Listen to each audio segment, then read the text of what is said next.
السلام علیکم۔ وعلیکم السلام ورحمۃ اللہ وبرکاتہ۔ آج کے سیشن کی شروعات ہم سورہ الانعام کی آیت نمبر 12 سے کریں گے۔ جی، طارق صاحب اس پر شکریہ۔ اعوذ باللہ من الشیطان الرجیم، بسم اللہ الرحمن الرحیم۔ قل لمن ما فی السماوات والارض قل للہ كتب على نفسه الرحمة ليجمعنكم إلى يوم القيامة لا ريب فيه الذين خسروا أنفسهم فهم لا يؤمنون۔ آپ فرما دیں جو کچھ آسمانوں اور زمین میں ہے کس کا ہے؟ آپ فرما دیں اللہ کا ہے۔ اس نے اپنے اوپر رحمت کو فرض کر لیا ہے۔ وہ ضرور تم کو روز قیامت تک اکٹھا کرتا رہے گا، اس میں کوئی شک نہیں۔ جن لوگوں نے اپنا نقصان کیا بس وہی ایمان نہیں لائیں گے۔ یہاں دو چیزیں ہیں، ایک تو یہ ہے کہ رحمت کا تعلق جو بالکل ابتدائی چیزیں ہیں وہ تو یہ ہے کہ وہ پہلے بھی ڈسکشن میں آ چکی ہیں کہ یہ اللہ تعالیٰ نے رحمت کو اپنے اوپر مسلط کر لیا ہے اس طور پر کہ وہ رحمت اس کی ہر طرف سایہ فگن ہے۔ کئی مرتبہ ہم لوگ اس سلسلے میں غلو کا شکار ہو جاتے ہیں اور سمجھتے ہیں کہ اللہ سے بڑھ کے بھی کوئی رحمت والا نہ ہو سکتا ہے۔ اللہ کی رحمت بے حساب ہے، اور اللہ کا جو نظام ہے، نظام عدل ہے، وہی اپنے آپ میں رحمت کا عکس ہے۔ اور عکس اس طور پہ ہے کہ اللہ تعالیٰ نے ایک نظام قائم کر رکھا ہے، اور اس نظام کے ساتھ ساتھ ستاری اور غفاری۔ ستاری کا مطلب پوشیدہ رکھنا، غفاری کا مطلب پروٹیکشن پرووائڈ کرنا۔ یہ دو صفتیں بھی ہیں جو اس کے قانون کے ساتھ ساتھ چلتی ہیں۔ اس نے قانون بنایا ہے کہ انسان غلطی کرے گا تو اس کی سزا ملے گی، لیکن اس قانون کا ایک اس کا وے آؤٹ بھی رکھا ہے کہ انسان اگر اپنی اصلاح کر لیتا ہے اور دوبارہ اس پہ آمادہ نہیں ہوتا ہے کرنے کے لیے، اور دوبارہ پھر سے نہیں کرتا ہے، تو پھر کوئی مسئلہ نہیں ہے، اس کی غلطیوں کا انجام بجائے خراب ہونے کے بہتر ہو جائے گا، اور جو غلط روش تھی اگر اس سے وہ بچ گیا تو پھر نتائج بہتر ہی ہوتے چلے جائیں گے۔ تو یہاں پہ اس آیت میں اس بات کی طرف بڑی شدت کے ساتھ اشارہ ہے کہ اللہ نے اپنے اوپر رحمت کو فرض کر لیا ہے، اور اسی رحمت کا نتیجہ ہے کہ اس نے سب چیزیں بڑے عدل کے ساتھ، انصاف کے ساتھ، نظام کے ساتھ اس نے پیمانے مقرر کیے، قوانین بنائے، اور چیزوں کو انسان کی آرام اور آسائش کے لیے مہیا کر دیا۔ اب یہاں پہ اسی کی رحمت کا یہ بھی ہے کہ اس نے جب انسان کو اختیارات دیے تو اختیارات میں مکمل اختیار اس کو دیا کہ جس ڈائریکشن میں جانا چاہے وہ جا سکتا ہے، اور پھر یہ طے کر دیا کہ تم ہر ڈائریکشن کا ایک نتیجہ ہے، وہ نتیجہ تم خود چاہو تو حاصل کر لو، اپنے سمت کو اختیار کر کے تم رائٹ میں جانا چاہو تو اس کا نتیجہ ویسے آئے گا، اور لیفٹ میں جانا چاہو تو اس کا نتیجہ ویسے آئے گا۔ اس نے اپنے آپ سے دونوں چیزیں خود سے سہولت کے ساتھ پیش کر دی ہیں، اور مزید زندگی میں ہر طرح کی آسانیاں انسان کو میسر کر دی ہیں۔ اب انسان جس انداز میں جینا چاہے۔ یہاں پہ ایک چیز اور بھی ہے، کئی مرتبہ ہم لوگوں کو اپنی آنکھوں سے ایسے حالات دکھتے ہیں جس میں لگتا ہے کہ انسان بڑی قسم پرسی میں ہے، بے چارگی میں ہے، پریشانی میں ہے، تو فوری طور پہ کسی بھی چیز میں ہمیں فیصلہ نہیں کر لینا چاہیے، بلکہ بہت ہی ٹھہر کر وہاں پہ مختلف جو ہسٹوریکل ڈاٹا بیس ہے اس کا انالائسس کرنا چاہیے کہ آخر ہم سے غلطی یا چوک کہاں ہوئی ہے۔ وہ جو سمت اس نے صحیح بتائی تھی اس سمت میں کہیں ہم ڈیویشن کا شکار ہوئے ہیں، جس کا نتیجہ یہ ہے کہ ہم اس کثر پرسی کے عالم میں پہنچے ہوئے ہیں، تکلیفوں سے گزر رہے ہیں۔ تو اللہ تعالیٰ نے اپنی رحمتیں اپنے اوپر فرض کی ہیں، اور اسی رحمت کے نتیجے میں اس نے ہمارے لیے ہر چیز دی ہے۔ پھر اس کے بعد میں ایک چیز اور بھی ہے کہ قیامت کا دن بھی آنے والا ہے جب حساب کتاب ہوگا، اور اس دن وہی لوگ خسارے میں رہیں گے جو لوگ خود سے غلط راہ پہ، غلط روش پہ چل پڑے تھے۔ اللہ کی طرف سے ایسا نہیں ہے کہ وہ کوئی اس کا بڑا خاص ہے تو اس کو جنت میں داخل کر دیا، کسی سے اس کو الجھن تھی تو اس نے جہنم میں پھینک دیا، جیسا کہ ہم انسانوں کا مزاج ہے، کسی سے بڑا دل لگا تو سب کچھ نچھاور کر دیا، اور دل بیزار ہوا تو سب کچھ اس سے جو ہے بے تعلقی کے جتنے بھی طریقے ہو سکتے ہیں ان کو ظاہر کر دیا۔ وہاں پہ ایک نظام عدل ہے، اور اسی نظام عدل کی جو جو آخری حد ہوگی، آخری جو شکل ہوگی، وہ آخرت کا نظام قائم ہوگا، اور وہاں پہ پھر جن لوگوں نے جیسا کیا ہے اس کے مطابق ان کا انجام ہوگا۔ دیکھیے یہاں ایک دفعہ پھر اس بات کو ایمفیسائز کیا گیا ہے کہ زمین اور آسمانوں میں جو کچھ ہے وہ اللہ کا ہے، نہیں اللہ کی ملکیت ہے۔ تو کسی بھی طور سے کوئی انسان یہ نہ سمجھے کہ جو چیز اس کے پاس ہے یا اس کو دی گئی ہے وہ اس کی ملکیت ہے۔ ملکیت اللہ کی ہے، الٹیمیٹ ملکیت اللہ کی ہے۔ اور اللہ تعالیٰ نے جو چیز بھی انسانوں کو دی ہے کسی بھی شکل میں، وہ ایک امانت کے طور پہ دی گئی ہے، کیونکہ اگر چیز دی گئی ہے تو اس کا استعمال بھی بتایا گیا ہے۔ تو یہ تو بات پھر سے پیچھے بھی سیشن میں ڈسکس ہوئی ہے جب جب یہ بات آئی، کیونکہ یہ اگر تصور ہمارے ذہن میں بن جائے کہ ہماری ملکیت نہیں ہے، ہمارا کچھ بھی نہیں ہے، چاہے وہ مکان ہو، وہ جائیدادیں ہوں جس میں ہم رہتے ہیں، وہ کاروبار ہو جسے ہم چلاتے ہیں، سب اللہ کی طرف سے دیا گیا ہے، اور اصل مالک وہی ہے، ہمارے پاس وہ ایک چیز امانت کے طور پہ ہے۔ دوسری بات جو یہاں پہ کہی گئی ہے وہ بڑی اہم ہے،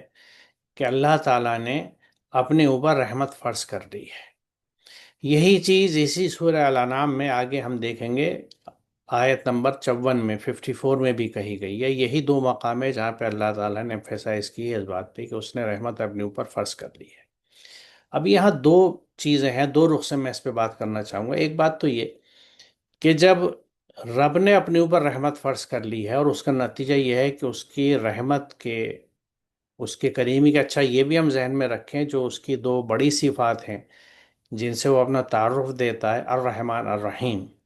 دونوں چیز اس رحمت میں شامل ہے، یہ دونوں صفات اس میں شامل ہے رحمت میں۔ تو اس رحمت کے تحت ہر ایک کو اس کا فیض پہنچتا ہے، یعنی اس کے فیض کے سرچشمے ہر ایک کے لیے ہیں، جاری و ساری ہیں، کھلے ہوئے ہیں۔ تو اگر ہم اپنے آپ کو اس کا بندہ کہتے ہیں اور اس کو اپنا رب مانتے ہیں، تو ہمیں بھی اپنے رب کی نقل کرتے ہوئے، امیٹیٹ کرتے ہوئے، اپنے وسائل کے اندر اپنی طور سے جو بھی ہم رحمت دوسروں کے لیے کر سکیں اور بن سکیں وہ جاری رکھنا چاہیے، کیونکہ بندے کے لیے عین مناسب بات یہ ہے کہ وہ رب کے صفات کو اپنائے، اور ان صفات کو جتنا اپنا سکے اپنائے اور اس پہ اپنے عمل میں لے کے آئے۔ دوسرا رخ یہ ہے کہ جب اس کی رحمتیں سب کے لیے کھلی ہوئی ہیں، ہر ایک کو وہ وافر مقدار میں دیتا ہے، ضروریات پوری دیتا ہے، جو ایفرٹ کرتا ہے اس کے حساب سے اس کو دیتا ہے، تو اب اس کا اگر ہم رزق کی مثال لیں کسی بھی چیز کی، کہ اس کی رحمت کے صدقے میں جو چیز مجھے ملی اس کو میں نے، وہی بات آ گئی جو میں نے ابھی ذکر کیا تھا، اپنی ملکیت اور اپنی چیز سمجھ کے اس کو انجوائے کیا، کھایا پیا، نمٹا لیا، تو اس سے جو بینیفٹ مجھے ملنے تھے وہ مجھے مل گئے، لیکن اس سے میں نے کچھ اپنی اگلی زندگی کے لیے نہیں کمایا۔ دوسرا رخ یہ ہے کہ مجھے جو کچھ اس نے نوازا جن نعمتوں سے، اس میں سے جو یعنی ڈیو شیئر بنتا تھا میری ضروریات کے مطابق، وہ میں نے استعمال کیا، اور باقی میں نے اوروں کے لیے کھول کے رکھ دیا، اوروں کو دے دیا۔ تو یہاں پہ میں نے بھی اپنے سطح پہ جو چھوٹا تھوڑا بہت رزق و نعمتیں مجھے ملی تھیں ان کو دوسروں کے لیے اسی طرح کھول دیا، دے دیا جس طرح اس نے مجھے دیا تھا۔ یہ جو انداز ہے جو اسے اپناتا ہے اور جس کی ہدایت ہمیں قرآن اور اس کے احکامات دیتے ہیں، یہ وہ چیز ہے جس سے اس نعمت کا فائدہ ہم دنیا میں بھی اٹھاتے ہیں اور اگلی زندگی میں بھی اٹھاتے ہیں، کیونکہ یہ عین مطلوبہ چیز ہے، یہ اس نعمت کا صحیح شکر ہے، عملی شکر ہے، کیونکہ زبانی شکر جو ہے اس کی کوئی حیثیت نہیں ہے۔ ہر نعمت کا عملی شکر یہ ہے کہ نمبر ایک، اس کو اس طرح استعمال کیا جائے جیسا اللہ تعالیٰ کا حکم ہے، جیسا ہمیں اس کو استعمال کرنے کی ہدایت قرآن میں دی گئی ہے، اور اس طرح سے جب ہم استعمال کرتے ہیں تو اگر ہم جیسے مال یا رزق کے تعلق سے دیکھیں، پروویژنس کے تعلق سے دیکھیں، تو اس میں دوسروں کا جو شیئر ہے، جو دوسروں کو دینے کی ہمیں یعنی موٹیویٹ کیا جا رہا ہے، ہمیں حکم دیا جاتا ہے، اس پہ اگر ہم چلتے ہیں تو ہم یہاں بھی اپنا فائدہ کر رہے ہیں اور آخرت میں بھی کر رہے ہیں۔ اس کی مثال ہم ایسے سمجھ سکتے ہیں، ایک کسان ہے، اس نے اناج لگایا اور اس کی جو فصل کاٹی، اگر وہ سارا اناج خود کھا کے بیٹھ جاتا ہے تو اگلی فصل کے لیے اس کے پاس کچھ نہیں ہے۔ سمجھدار کسان کیا کرتا ہے کہ ایک حصہ نکالتا ہے اپنے کھانے کے لیے، دوسرا محفوظ کر کے رکھ لیتا ہے آگے کے لیے۔ تو جس طرح اس نے یہ حصہ محفوظ کیا،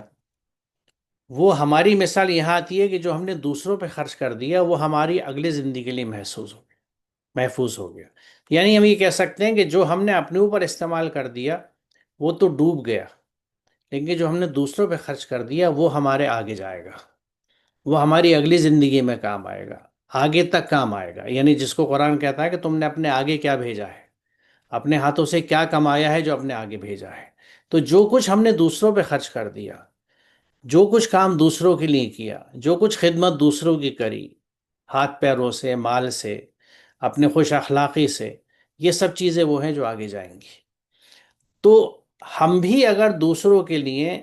اپنی سطح پر، اپنے مقام پر، بندگی کی حدود میں اگر رحمت کا ذریعہ بنتے ہیں تو یہ اللہ کی اس صفت کو امیٹیٹ کرنے کی بات ہوگی اور بندگی کا حق ادا ہوگا، کیونکہ اس نے رحمت ہم پہ فرض کی ہے۔ تو ہم بھی یہ طے کر لیں کہ ہمارے انداز میں بھی ہر طرح کی رحمت ہوگی، ہر ایک کے لیے زحمت نہیں ہوگی۔ ہم لوگوں کے لیے باعث زحمت نہ بنے، باعث رحمت بنے۔ جیسے قرآن ایک جگہ کہتا نا کہ تم دوسروں پہ احسان کرو جیسا اللہ نے تم پہ احسان کیا ہے، جیسے اللہ نے تمہارے ساتھ اچھے معاملے کیے ہیں، توازن کے معاملے کیے ہیں، تم بھی دوسروں کے ساتھ توازن کے معاملے کرو، اچھے معاملے کرو۔ تو یہ بہت اہم میسج یہاں پہ ہے۔ اور تیسرا نقطہ جو غور کرنے کا ہے وہ یہ ہے کہ الذین خسروا میں جو انفسہم کا لفظ ہے یہ بہت اہم ہے، کہ جو نقصان ہوا ہے یا جو ہم بھگتیں گے وہ ہمارا ہی اپنا کرا ہوا ہوگا، اللہ تعالیٰ نقصان نہیں پہنچاتا۔ یہاں ان دونوں چیزوں کو ہم نوٹ کریں کہ رحمت تو اس نے اپنے اوپر فرض کر رکھی ہے، یعنی اس کے رحمت سب کے لیے ہے، لیکن اگر نقصان کوئی اٹھا رہا ہے تو وہ اپنی کرنی کی وجہ سے اٹھا رہا ہے، اپنے اعمال کی وجہ سے اٹھا رہا ہے، اپنی حرکتوں کی وجہ سے اٹھا رہا ہے۔ اور یہ فرد سے لے کے پورے پورے معاشرے، سماج اور پوری انسانیت کے لیے لاگو ہے، کیونکہ جب فساد کے تعلق سے اللہ تعالیٰ کہتا ہے کہ تم نے اپنے ہاتھوں سے وہ حرکتیں کی ہیں کہ پوری کائنات میں، زمین پر فساد پھیل چکا ہے، جس کا ہم نے پچھلے سیشن میں بھی ذکر کیا تھا، یہ اپنے ہاتھوں کی کرنی ہوتی ہے۔ اس نے تو رحمت کا انداز دیا تھا، اس نے اس دنیا کو وَلَا تُفْسِدُوا فِي الْأَرْضِ بَعْدَ إِصْلَاحِهَا کی بات کہی تھی کہ ہم نے اس کو بالکل اصلاح کر کے بہترین تمہیں زمین دی ہے بسنے کے لیے، جس میں صاف شفاف پانی ہے، صاف شفاف آب و ہوا ہے، ہر چیز توازن کے اندر ہے۔ اب اس میں تم فساد مت پھیلا دینا۔ اس کی اصلاح ہم کر چکے ہیں، ہم نے اس کی پرواہ ہی نہیں کری، کیونکہ اس آیت کو بنا سمجھے صدیوں سے پڑھتے چلے آ رہے ہیں، نہ غور کیا، نہ عمل کیا، نہ موٹیویٹ کیا لوگوں کو عمل کرنے کے لیے۔ آج بھی یہ چیزیں ہمارے پاس رکھی میں اگر ہم ان کو لے کے کھڑے ہوں تو نقصان جو ہوتا ہے، یہ دونوں کمپیریزن اسی ایک آیت میں ہو رہا ہے کہ نقصان ہم اپنے آپ کرتے ہیں، رحمت اللہ کی طرف سے ہوتی ہے۔ تو اس بات کو ہمیں خیال رکھنا چاہیے کہ ہمارے ہاتھوں سے ہمیشہ عمل صالح ہونے چاہیے اور خیر کے کام ہونے چاہیے، اور وہ چیزیں جب ہی ہو سکتی ہیں جب ہم اللہ کے احکامات کو سمجھیں، کیونکہ جیسے پہلے بھی ہم نے اس بات کو ڈسکس کیا ہے کہ صحیح اور غلط کے پیمانے ہر ایک کے الگ ہوتے ہیں۔ ہر آدمی جو کچھ کرتا ہے وہ اس کو صحیح سمجھتا ہے،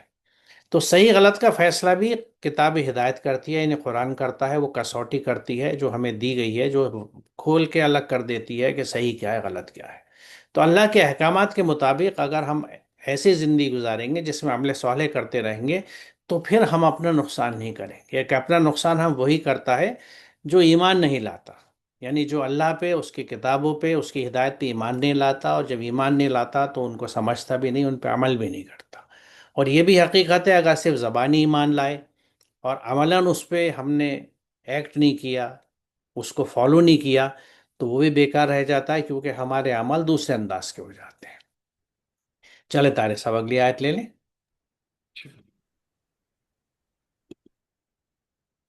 وَلَهُ مَا سَكَنَ فِي اللَّيْلِ وَالنَّهَارِ وَهُوَ السَّمِيعُ الْعَلِيمُ، اور اسی کے لیے ہے جو رات اور دن میں ٹھہرتا ہے، اور وہ ایسا خوب تر سننے والا ہے جو جو اصل علم رکھتا ہے۔ یہاں پہ ٹھہرنے کے سلسلے میں مختلف آراء ہیں، مختلف لوگوں کا اپنا اظہار خیال ہے اس سلسلے میں، لیکن مجموعی طور پہ اس کو پچھلی آیت کے ابتدائی الفاظ کی روشنی میں دیکھا جائے تو رات ہو یا دن ہو، جس بھی وقت میں جو چیز بھی ہے، جس بھی حالت میں، وہ سب کے سب ملکیت اللہ کی ہے۔ جب ملکیت اللہ کی ہے تو جیسا کہ ابھی آپ نے بھی اس بات کی وضاحت فرمائی کہ جب ملکیت اللہ کی ہے تو پھر اس میں ہمارا کوئی اختیار نہیں رہ جاتا ہے، اور ہمیں جو اس کی رحمت کا جو طریقہ ہے اسی کو فالو کرتے ہوئے سب کچھ کرنا چاہیے۔ جیسے اس کی رحمتیں لوگوں کے لیے رحمت کے دروازے کھلے ہوئے ہیں، ویسے ہی اسی انداز میں ہمیں بھی ربوبیت کی جو شکل ہے، مختلف شکلیں ہو سکتی ہیں دوسروں کے لیے، ویسے ہی ہمیں پیش آنا چاہیے، ویسے ہی ہمارا سلوک لوگوں کے ساتھ میں ہونا چاہیے۔ مزید اس بات کی وضاحت بھی یہاں پہ فرما دی قرآن مجید میں، وہ سمیع العلیم، کہ وہ سننے والا ہے اور جاننے والا ہے۔ تو گویا کہ اگر ہم کچھ کہتے ہیں، کچھ کرتے ہیں، کوئی اچھے اعمال ہم سے سرزد ہوتے ہیں، اور نتائج اگر فوری طور پہ ہمیں اس کے لگتا ہے کہ تلخ ہیں، کئی مرتبہ ہوتا ہے ہم اچھائی کرنے کی کوشش کرتے ہیں لیکن بظاہر اس کا جو نتیجہ سوسائٹی میں ہوتا ہے، جیسے حضرت شعیب کے ساتھ ہوا، یا بہت سارے انبیاء کو اس طرح کی چیزیں فیس کرنی پڑی کہ وہ اچھائیوں کی دعوت دیتے ہیں، اچھائیوں کی بات کرتے ہیں، تو نتائج ان کے سامنے وقتی طور پہ برے نظر آتے ہیں۔ تو ایسی صورت میں ہمیں کوئی دل برداشتہ ہونے کی ضرورت نہیں ہے، بہت ہی پریشان ہونے کی ضرورت نہیں ہے، کیونکہ اللہ سننے والا بھی ہے اور جاننے والا بھی ہے۔ تو جو ہماری اچھائیوں کے طریقے ہیں اس پہ ہم لگاتار صبر کرتے رہیں، یعنی مستقل لگے رہیں، اور پھر اس کے بعد نتائج سب کے سب اللہ کے ہاتھ میں چھوڑ دینے چاہیے۔ دیکھیے، انسان کی نفسیات ہے کہ اس کو ایسا لگتا ہے کہ جب رات کا اندھیرا آ گیا تو جب مجھے کچھ نہیں دکھ رہا تو ایسا کسی کو کچھ نہیں دکھ رہا۔ اس لیے چوری چھپے جو کام ہوتے ہیں وہ رات کے اندھیروں میں ہوتے ہیں۔ دن کے اجالے میں جو چیزیں یعنی دھوکے کے طور پہ کی جاتی ہیں وہ کھلے عام ہوتی ہیں، لیکن اصل کچھ اور ہوتا ہے اور پیش دوسری چیز سرچ کی جاتی ہے۔ تو چاہے رات کے اندھیرے میں ہونے والی چھپی ہوئی چیزیں ہوں